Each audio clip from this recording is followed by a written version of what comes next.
Right, so the most recent two-day postal workers' strike has now ended, but we're still no further towards a resolution on this. So Dave Ward, the Communication Workers Union General Secretary, appeared on LBC with Iain Dale last night. In fact, his stint got extended to a 2-hour-long slot. Such was the interest in what is going on in Royal Mail and the overwhelming support for our posties. And actually, it shocked Iain Dale with what Dave Ward said regarding the bonuses managers are being offered to push through redundancies amongst ordinary posties. Matt, a postie in East Sussex, says, what do you think about Royal Mail managers being offered bonuses to push through compulsory redundancies? I think it's absolutely obscene. But that's genuinely happening. Yeah.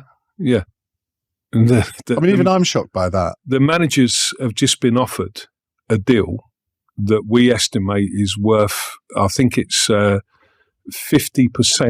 on top of their annual bonus, which is 20% of their salaries, which for a lot of people will be £30,000 or £40,000, to implement and impose revisions that sack postal workers. That's happening.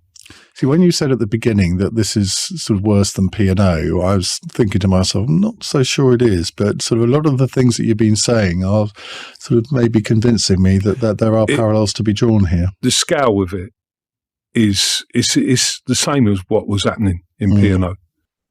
The managers have been offered a deal, offering them bonuses in the region of 50% on top of their annual bonuses, which are 20% of their salary, according to Dave Ward. A bonus for some that'll be in the region of some £30,000 to push through these redundancies. A deal which, it has been alleged, was negotiated on behalf of the managers by the trade union representing them, Unite, pitting Unite against the CWU, pitting unionised members against each other, undermining the ethos the trade union movement is built on, and not least of which in violation of the Trade Union Congress Constitution. Massive bonuses being paid to managers instead of a pay rise for ordinary posties. These bonuses are in excess of many ordinary working class people's annual wages, let alone that of a postal worker, for goodness sake. It's truly disgusting, and all to make it easier to deliver redundancies and sack ordinary posties. Now, yesterday, Unite issued a statement, finally, on this matter in an attempt to clarify what happened in negotiations between themselves as Unite CMA, that's the Communication Managers Association, a division of Unite, and Royal Mail regarding revision bonuses, the bonuses Dave Ward was discussing with Iain Dale.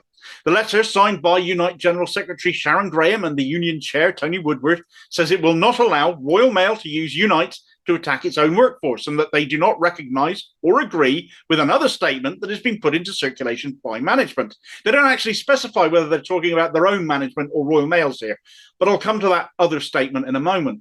They've stated that there is no agreement, nor will there be, regarding paying bonuses to their members, the managers, to make Royal staff redundant, and that there will be no more joint communications between themselves and Royal Mail whilst they remain in dispute with the CWU. There was also a swipe at people on social media making what they call inaccurate or inflammatory remarks and won't accept harassment of their members. I certainly agree with that, though there were certainly no inaccuracies in my coverage of this story previously, despite Sharon Graham seemingly turning off her notifications on Twitter for a while. You couldn't click on her handle to bring up her profile, which was just bizarre. Still, at least you appear to have taken heed, Sharon. I'd expect nothing less as one of your members myself. But the other statement in relation to these revision bonuses, which Graham has refuted, which Dave Ward claims the opposite over, referring to them as something that Unite apparently do not recognise, is still floating around. And here's the copy I've got. It's not the whole page, so there is a caveat there regarding the authenticity of this particular copy of a letter. I'd have liked to see the header, the whole thing. If anyone has it, I would love to see it. But it is signed off as a joint communication between Royal Mail's Chief Operating Officer Grant McPherson and Gary Sassoon-Hales, Unite's Communication Managers Association rep, who, along with Sharon Graham, issued a statement back in January of this year when they fought Royal Mail against their attempt to sack some 700 managers. Again, it reinforces that messaging from the CWU about short-sightedness in managers taking these bonuses to help make staff redundant when they're likely helping making themselves redundant too in the long run. This document is fairly technical in its use of jargon, but you can clearly assess that these are bonuses in exchange for cuts, measured against certain criteria. Their plan TM1. An FTE, or full-time equivalent in the language shown here, is equal to one full-time job role. So criteria 3 at the top there, removal of any surplus resources identified in their TM1 plan, is measured in FTEs. In other words, jobs. I'll reiterate, I'd have liked to see the whole thing. However, it does bear out everything Dave Ward and the CWU have been saying publicly at that, so I see no reason to doubt the content. As such, the statement issued by Sharon Graham yesterday, which does acknowledge a joint communication between Unite and Royal Mail that people would have seen, I can only assume she means this, I've seen no other, does come across as plausible deniability rather than outright apology, as would have been more welcome. No apology anywhere in her statement, in fact, even for any distress that may have been caused by that joint communication to CWU members if it is not legitimate. But then why was it issued jointly by Royal Mail and Unite if it wasn't legitimate at some point? Why can Unite not just come out and say sorry here, properly reconcile themselves? Because it seems they're doing the bare minimum to rescue their reputation from strong accusations of scab behaviour by denying the legitimacy of that message.